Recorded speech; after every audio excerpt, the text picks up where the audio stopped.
राधे राधे प्रिय दर्शकों, आज की हमारी कहानी है पिता का दिल। श्यामलाल जी आज दरवाजे की तरफ सुबह से ही नजरें टिकाए हुए थे। अब तक उन्हें किसी का इंतजार था। हाल में उनके नाश्ते वाले आ चुका था। बाकी लोगों को नाश्ता देकर श्यामलाल जी के पास भी पहुंच गया था, लेकिन श्यामलाल जी की नजरें तो किसी का इंतजार कर रही थी। नाश्ते की तरफ उनका ध्यान नहीं था। नाश्ते वाले ने उनके पीठ में हाथ रखते हुए कहता है, अरे काका, किधर ध्यान है? नाश्ते की प्लेट पकड़ो, मुझे और भी लोगों को नाश्ता देना है। श्यामलाल जी एक पल के लिए उस नाश्ते वाले की तरफ देखे और हल्की सी मुस्कुराहट के साथ बोले, हाँ बेटा, यहीं पर रख दो। अभी भी श्यामलाल जी ने प्लेट में यह नहीं देखा कि नाश्ते में मेरे लिए क्या आया है। आज उन्हें नाश्ता करने का मन नहीं था। वह किसी का इंतजार कर रहे थे। आज उनका दिल जोर जोर से धड़क रहा था। पता नहीं उन्हें किस बात की यह चिंता थी। शायद उनके मन को किसी चीज की आगामी खबर मिल रही थी। वह अंदर ही अंदर बहुत घबराए हुए से थे। लेकिन वहां पर बैठे हुए एक बुजुर्ग ने उन्हें कहा, अरे भाई साहब, नाश्ता तो कर लीजिए, अभी प्लेट उठाने भी आ जाएंगे। श्यामलाल जी बुझे हुए मन से जैसे ही नाश्ते की दो निवाला अपने मुंह में डाला कि सामने ही काउंटर पर बैठे हुए मैनेजर के टेबल पर रखा हुआ फोन की घंटी बज उठी। उनके दिल ने कहा, जरूर यह फोन मेरे लिए ही होगा। आज तक ऐसा श्यामलाल जी के साथ कभी नहीं हुआ। जैसे ही फोन मैनेजर ने उठाया, किसी ने पूछा, श्यामलाल जी वहां रहते हैं क्या? मैनेजर ने इधर से जवाब दिया, हाँ, यहाँ पर श्यामलाल जी रहते हैं। श्यामलाल जी ने नाश्ता जमीन पर रखा और एकदम से खड़े हो गए। उनका दिल जोर जोर से धड़कने लगा, हाथ पैर कांपने लगे। वह बिना बुलाए ही मैनेजर के काउंटर तक पहुंच गए और कहने लगे, जी जी, मेरा ही नाम श्यामलाल है, क्या मेरे लिए फोन है? कुछ समय पहले की बात है, जब श्यामलाल जी एक गांव में रहा करते थे। श्यामलाल जी बहुत ही खुश मिजाज व्यक्ति थे। वह किसी भी संकट में घबराते नहीं थे। हर वक्त उनके चेहरे पर मुस्कान रहती थी और उनका हौसला बुलंद था। वह हर मुसीबत से टकराने की हिम्मत रखते थे। पढ़े लिखे बिल्कुल नहीं थे। उनका थोड़े से खेती किसानी भी था, जिसमें से वह इतनी उपज करते कि उनका परिवार बड़े अच्छे से चलता और वह इसी में बहुत खुश रहते थे। बहुत छोटा परिवार था। उनकी पत्नी और उनकी बूढ़ी माँ। उनके पिताजी का स्वर्गवास हो चुका था। शादी को अब तक 7 साल गुजर चुके थे। श्यामलाल जी को कोई औलाद नहीं हुई थी।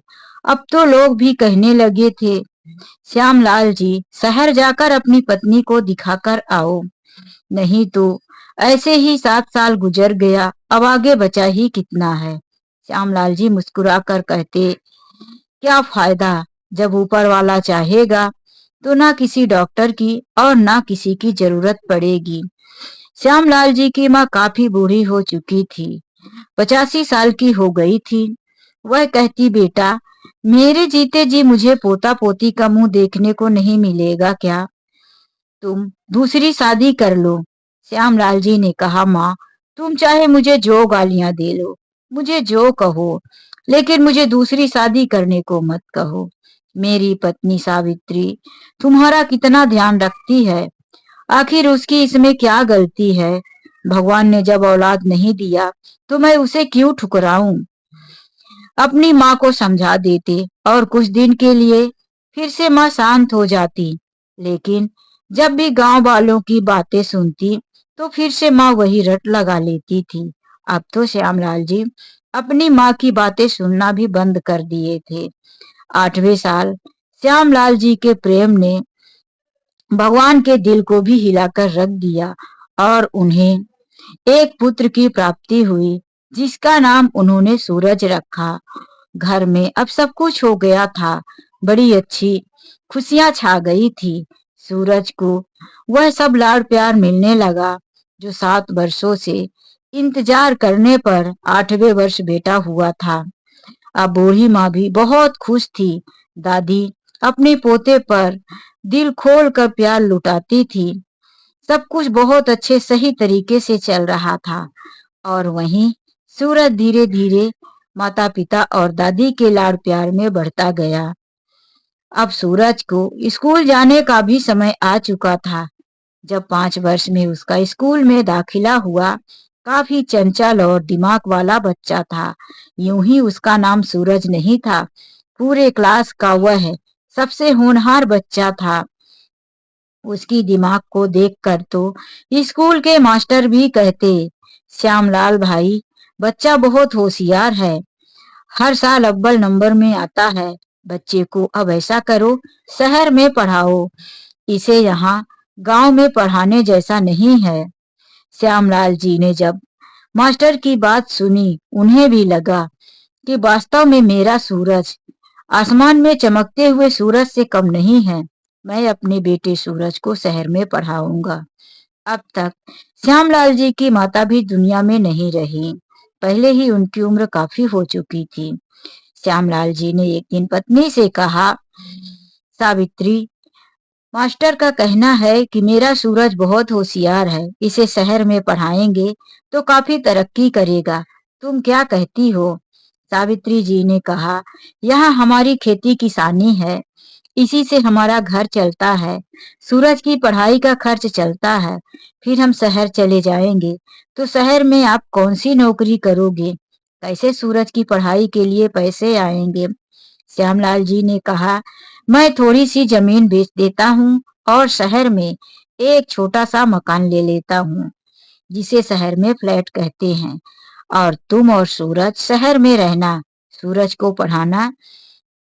मैं टाइम टाइम से जब भी मेरी खेती किसानी का समय होगा तो मैं गांव आकर अपनी खेती बाड़ी भी संभालूंगा और तुम लोगों के पास भी आता जाता रहूंगा।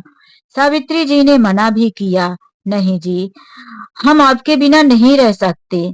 इतने दिन हो गए, साथ में गुजर गए, नहीं, मैं शहर में अकेले नहीं रह पाऊंगी। श्यामलाल जी ने कहा, तुम अकेली कहाँ हो, तुम्हारे साथ सूरज है और फिर बड़ी दूर थोड़ी ना कर रहा हूँ। मैं तुम्हारे पास आता जाता रहूंगा। कौन सा मैं गांव में रहने वाला हूँ। सावित्री जी मान जाती हैं और श्यामलाल जी शहर में एक छोटा सा फ्लैट लेकर अपनी पत्नी और बच्चे को रख सूरज की पढ़ाई वहीं से शुरू कर देती हैं। सूरज भी खूब मेहनत करता और अपने पिता के उम्मीदों को वह बिल्कुल आगे तक ले गया। एक दिन वह बहुत अच्छा इंजीनियर बन गया। समय अब बहुत आगे निकल चुका था। श्यामलाल जी काफी बूढ़े हो चुके थे और सावित्री जी के भी बालों में सफेदी आ गई थी। हाथ पैर कमर घुटनों में दर्द रहने लगा था। कभी कैल्शियम की दवाई तो कभी दर्द की दवाइयां, दोनों की चलती ही रहती थी। सूरज के अब समय बदल चुके थे। एक बड़ी कंपनी में उसको नौकरी लग गई थी। सूरज के पास कार, महंगी मोबाइल, महंगे कपड़े, सूट पैंट, ब्रीफकेस के साथ सूरज निकलता था। अब सूरज किसी किसान का बेटा लग भी नहीं रहा था। सूरज लग रहा था कि शहर में जन्मा हुआ किसी बड़े बिजनेसमैन का बेटा है। अब सूरज ने अपनी शादी भी अपने ही कंपनी में काम कर रही एक लड़की के साथ कर लेता है, क्योंकि जब वह नौकरी किया था उसी समय पर उसकी मुलाकात उस लड़की से हुई थी और पहली ही नजर का प्यार हो गया था। सूरज के माता पिता को कोई ऐतराज नहीं था। उन्होंने सूरज की शादी उसकी पसंद की लड़की से ही कर दिया। उस लड़की की परवरिश और जन्म भी शहर में हुआ था। वह लड़की सूरज के माता पिता के साथ शहर में रहना पसंद नहीं करती थी। कुछ दिनों तक तो उसने देखा, जब सूरज के माता पिता गांव चले आते तो वह खुश रहती, लेकिन जब वह वहां रहते तो उसका नाक भौं सिकुड़ा ही रहता था। उन्हें देखकर वह घृणा करती थी, कैसे गंदे इसके माता पिता हैं। एक दिन उसने सूरज से कह ही दिया, सूरज, तुम्हारे माता पिता गांव के देहाती मजदूर हैं, किसान हैं। इनका विचार, इनका रहन सहन हमारे रहन सहन से मेल नहीं करता। जब देखो किसी से बातें करने लगते हैं। वही किसानों वाला कुर्ता धोती मैले कपड़े। हमारा स्टेटस कुछ अलग इनके साथ मैच नहीं करता। इनका यहाँ रहना हमें हर वक्त इंसल्ट करवाता है। कोई भी कंपनी की हमारी सहेली या आपके दोस्त आते हैं तो यह आपके माता पिता देहाती जैसे वहीं बैठे रहते हैं। इन्हें देखकर ना हम अच्छे से बात कर पाते और बड़ा इंसल्ट फील करते हैं। मुझसे तो यह नहीं रहा जाएगा। अपने माता पिता के लिए कुछ सोचो और इनको इनकी जगह इनके हिसाब से रहने के लिए व्यवस्था कर दो। अब हमसे नहीं होगा सूरज। अब मैं नहीं रह सकती तुम्हारे माता पिता के साथ। सूरज ने भी कहा, मैं भी यही सोचता हूँ। इसीलिए तो आज तक मैं कभी घर में कोई पार्टी नहीं देता। मेरे ऑफिस के दोस्त हमेशा कहते रहते हैं, सूरज तुम तो कभी पार्टी देते ही नहीं हो। अरे जब मैं पार्टी दूंगा तो मेरे दोस्त शराब पिएंगे, एंजॉय करेंगे, डांस करेंगे और यह सब मेरे माता पिता को पसंद नहीं। यह पुराने ख्यालों के लोग हैं। इनके साथ तो रहकर हम अपनी जिंदगी खुल के जी भी नहीं सकते थे।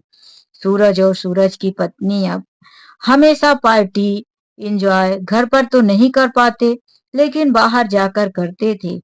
कभी कभी सूरज शराब पीकर भी आता था लेकिन पिता से नजरें चुराते हुए चुपचाप अपने कमरे में चला जाता था और पिता को पता भी नहीं चलता। एक दिन दोनों ने फैसला कर लिया कि हम खुलकर तभी जी पाएंगे जब यह दोनों हमसे अलग हो जाएंगे। सूरज ने एक दिन सुबह तैयार होते ही चाय के साथ साथ पिताजी से कहता है, पापा मैंने आपके लिए कुछ सोचा है। मैं सोच रहा था कि आप दोनों को ऐसी जगह कर दूं जहां आप लोगों की उम्र के लोग रहेंगे। यहाँ मेरी पत्नी काव्या भी आपकी बहू आपके साथ रहने में थोड़ा तकलीफ महसूस करती है। यह फ्लैट भी छोटा है। जब हमारा फ्लैट बड़ा हो जाएगा तो हम आपको ले आएंगे। वह ऐसी जगह है जहां बूढ़े लोगों की अच्छे से व्यवस्था होती है। उन्हें किसी प्रकार का कोई तकलीफ नहीं रहता। श्यामलाल जी इतना तो समझ गए थे कि बेटा हमें वृद्धा आश्रम छोड़ने की बात कर रहा है। सावित्री जी थोड़ा घबरा सी गई। बेटा ऐसी कौन सी जगह है जहां तुम हमें छोड़कर आओगे? वो पापा को समझा दूंगा माँ, तुम चिंता मत करो। यह कहकर आज सूरज ऑफिस चला गया। श्यामलाल जी उस घर को निहारते रहे, सूरज को जाता हुआ देखते रहे। अब सूरज बड़ा हो गया है, काफी समझदार हो गया है, माता पिता के बिना जीना सीख गया है। अब उसे हमारी इतनी जरूरत नहीं है। वह आजादी के साथ जीना चाहता है। वह बहुत व्यस्त हो गया है। मन में कई तरह की बातें सोचते रहे और अपना सामान बांधने लगे। सावित्री जी से भी कहा, अरे बच्चों को भी जीने का हक है सावित्री। उसकी शादी हो गई है, वह पत्नी के साथ रहना चाहता है, तो भला हम बुढ़े बुढ़िया का उसके जीवन में क्या काम है। चलो बेटा अब खुद अपने पैरों पर खड़ा है, अब उसकी चिंता मत करो। अपना सामान बांधो, जहां बेटा कहेगा वहां हम चले जाएंगे। सावित्री जी रो रही थी। सूरज के साथ उनका बड़ा मोह माया था। इकलौता बेटा था। 8 सालों के बाद उनकी गोद हरी भरी हुई थी। वह कभी सूरज से अलग नहीं हुई थी। सूरज को वह छोड़कर जाना नहीं चाहती थी। उन्होंने कहा, इनको नौकर चाकर की जरूरत तो पड़ेगी ही, तो हम लोग घर का काम कर दिया करेंगे। और सूरज के पापा, वैसे भी मैं पूरा दिन घर का काम करती ही रहती हूँ, आप भी बाहर से सामान लाते रहते हो, तो फिर ऐसी क्या बात हो गई जो हमें सूरज अपने साथ नहीं रख रहा है। श्यामलाल जी ने कहा, ज्यादा मत सोचो, सूरज ने जो कहा है सोच समझ कर ही कहा होगा ना। तुम चिंता मत करो, अपना सामान जो जरूरी है वह ले लो। सावित्री जी रोते हुए अपना जरूरी सामान ले लेती हैं। दूसरे दिन सूरज कहता है, चलो पापा मम्मी आप लोगों को छोड़कर आता हूँ, तैयारी तो हो गई ना। हाँ बेटा, तैयारी पूरी हो गई। मुस्कुराते हुए श्यामलाल जी ने अपने बेटे से कहा। वहीं पर सावित्री जी का मन बड़ा मायूस और उदास था। उनके मन में अभी आखिरी उम्मीद थी कि एक बार बेटा या बहू कोई कह दे कि चलो रहने दो माँ, रहने दो बाबूजी, हम भी आप लोगों के बिना नहीं जी पाएंगे। जैसे भी हो आप हमारे माता पिता हो और हमारे साथ ही रहो। लेकिन सावित्री जी दोनों के चेहरे की तरफ देखती रह गई और उनकी उम्मीद झूठी निकली। किसी ने उन दोनों के लिए कुछ नहीं कहा। सावित्री जी सर झुकाए हुए श्यामलाल जी के पीछे पीछे चली गईं। सूरज आगे जाकर अपनी कार के आगे ड्राइविंग सीट पर बैठ गया और पीछे का गेट खोलकर मम्मी पापा को बैठा लिया। आज उसकी पत्नी जल्दी से दरवाजा बंद कर अंदर बड़ा सुकून महसूस कर रही थी। चलो अब एक नौकर रख लूंगी। घर की चिक चिक और ये बूढ़े लोगों से पीछा तो छूटा। उधर उन दोनों का हृदय कांप रहा था, दिल तड़प रहा था। फिर भी श्यामलाल जी के में चेहरे पर मुस्कुराहट थी। वह अपने बेटे को लाखों दुआएं दे रहे थे। भगवान, बेटे से पहली बार दूर हो रहा हूँ, उसकी रक्षा करना, कहीं उसे कोई तकलीफ मत देना। यही सोच रहे थे वह, और माँ का हृदय कांप रहा था। सूरज मेरे बिना कैसे रह पाएगा? कौन उसका ध्यान रखेगा? क्या सूरज को मेरी याद नहीं आएगी? दोनों के मन में अलग अलग बातें तैर रही थी। गाड़ी तेज चलती जा रही थी। अब वृद्धा आश्रम भी आ चुका था। सूरज उन दोनों को वहां उतार कर और कहने लगा, पापा मम्मी आप लोग अंदर जाकर बैठिए, हम यहाँ पेपर कार्यवाही करके चले जाएंगे। दोनों के पैर अंदर नहीं गए जब तक सूरज काउंटर के पास लिखा पढ़ी का काम कर रहा था। दोनों माता पिता बेटे को देखते रह गए और फिर सूरज लिखाई पढ़ाई का काम करके और वहां से चला गया। जब तक सूरज दिखा माता पिता दोनों देखते ही रह गए। माँ की आंखों के आंसू रुक नहीं रहे थे। और वहीं श्यामलाल जी पत्नी को समझाते रह गए, मैं हूं ना। और फिर बेटे को आशीर्वाद देने की जगह तुम रो रही हो, यह गलत बात है। सावित्री देवी जी चुप थी। उनके मुंह से कोई शब्द नहीं निकल रहे थे, लेकिन श्यामलाल जी मुस्कुरा रहे थे। अब तक उन्हें भी उनका स्थान दिखा दिया गया था कि आप यहाँ पर बैठो। वहां जाते ही बहुत सारे उनके जैसे वृद्ध महिला और पुरुष जो अपने अपने दुख सुनाने लगे। कोई कहता कि मेरे बेटे ने मुझे वृद्धाश्रम छोड़ दिया, मैंने बेटे के लिए क्या क्या नहीं किया। कोई बेटे का सताया हुआ था तो कोई बेटी से परेशान था। यही सुनकर श्यामलाल जी फिर भी मुस्कुराते। किसी ने पूछा, अरे भैया आप इतना मुस्कुरा क्यों रहे हो, इतना क्यों खुश हो? आखिर आपके बेटे ने आपको वृद्धा आश्रम छोड़कर कौन सा इतना अच्छा बड़ा काम कर दिया है जो आप अपने बेटे के बारे में अभी यही कह रहे हो कि मेरा बेटा बहुत होशियार है, होनहार है, काफी समझदार है बचपन से ही। बस वह थोड़ा सा व्यस्त हो गया जिसकी वजह से हमें यहाँ छोड़कर चला गया। श्यामलाल जी की इस बात पर वहां के लोग आश्चर्य में थे। कैसा इंसान है ये, बेटा वृद्धा आश्रम छोड़ गया इस उम्र में और बेटे के ही तारीफ किए जा रहा। लोगों के समझ से परे था श्यामलाल जी की बातें। ऐसे ही समय निकलता गया। अब सूरज अपने पिताजी से मिलने संडे संडे को आता है, यानी कि रविवार को आता। कई रविवार तो वह आया, लेकिन फिर अब बीच बीच में आना भी बंद कर दिया। आज वहां पर रहते हुए श्यामलाल जी को 6 महीने गुजर चुके थे। आज तीसरा रविवार था। बेटा आने वाला था, लेकिन अभी तक नहीं आया था। श्यामलाल जी का दिल काफी घबरा रहा था। इतनी घबराहट, इतनी बेचैनी से तो कभी उन्होंने इंतजार नहीं किया था जैसा कि आज किया। वह दरवाजे पर ही बैठे बेटे का इंतजार कर रहे थे। उनकी नजरें बाहर ही टिकी हुई थी कि तभी मैनेजर के फोन पर फोन बज उठता है और वह अपना नाम मैनेजर के मुंह से सुनकर वहां जाकर खड़े हो जाते हैं। मेरा ही नाम श्यामलाल है, मेरे लिए फोन है, मेरे बेटे का ही होगा। मैनेजर ने कहा, श्यामलाल जी, यह फोन हॉस्पिटल से है, आपको बात करना है, लीजिए। श्यामलाल जी हॉस्पिटल का नाम सुनकर घबरा गए। हेलो, मैं श्यामलाल बोल रहा हूँ। हॉस्पिटल से मेरे लिए फोन क्यों है? वहां से किसी ने कहा कि सूरज नाम के लड़के का एक्सीडेंट हो गया है और उसे खून की जरूरत है। यह नंबर सूरज की पत्नी काव्या से मिला है। सूरज बेहोश है, कुछ बोल भी नहीं पा रहा है। उसकी पत्नी यहीं पास में बैठी हुई रो रही है। फोन हाथ से सरक कर गिर गया।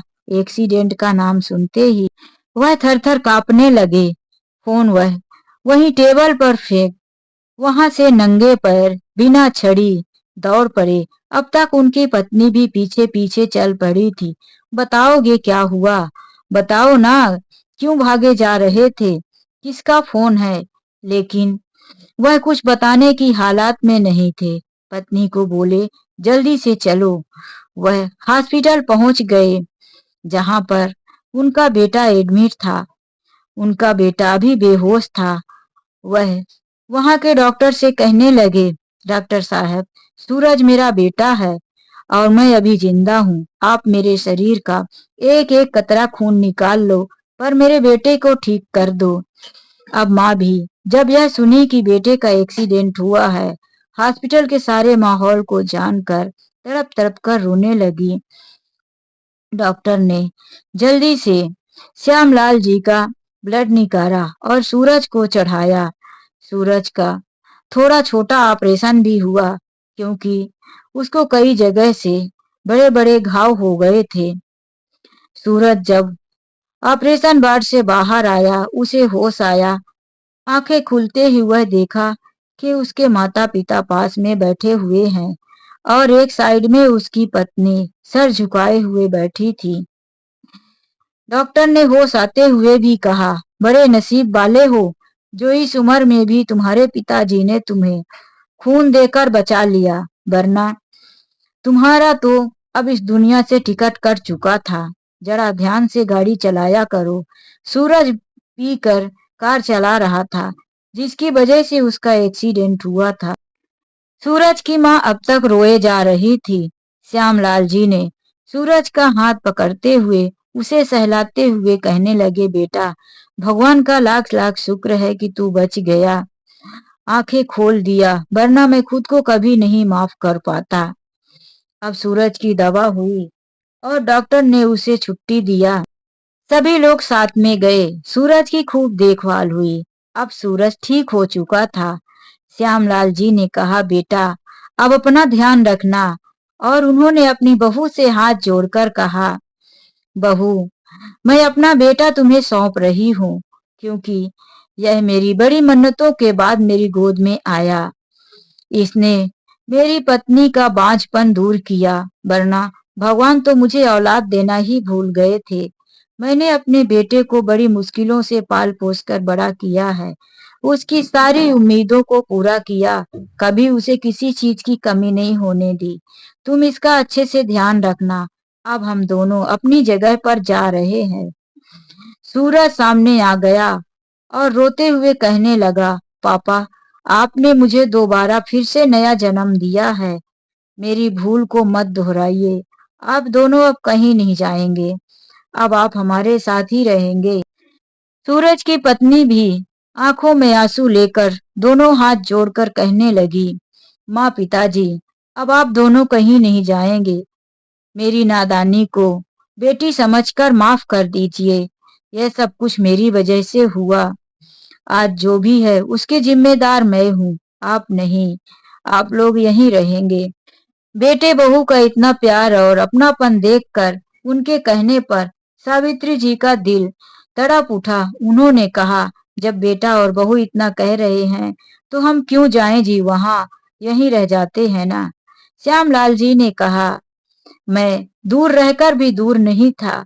मैं तो इनकी खुशी के लिए कहीं भी रहने को तैयार हूँ। तो दोस्तों, आशा करती हूँ यह कहानी आप लोगों को अच्छी लगी हो। तो जाने से पहले लाइक करना मत भूलिए। यदि मेरे चैनल में मेरी कहानी पहली बार सुन रहे हैं तो प्लीज चैनल को सब्सक्राइब करना मत भूलिए। चलिए मिलते एक नई कहानी के साथ। आज के लिए बस इतना ही। राधे राधे, जय श्री कृष्णा।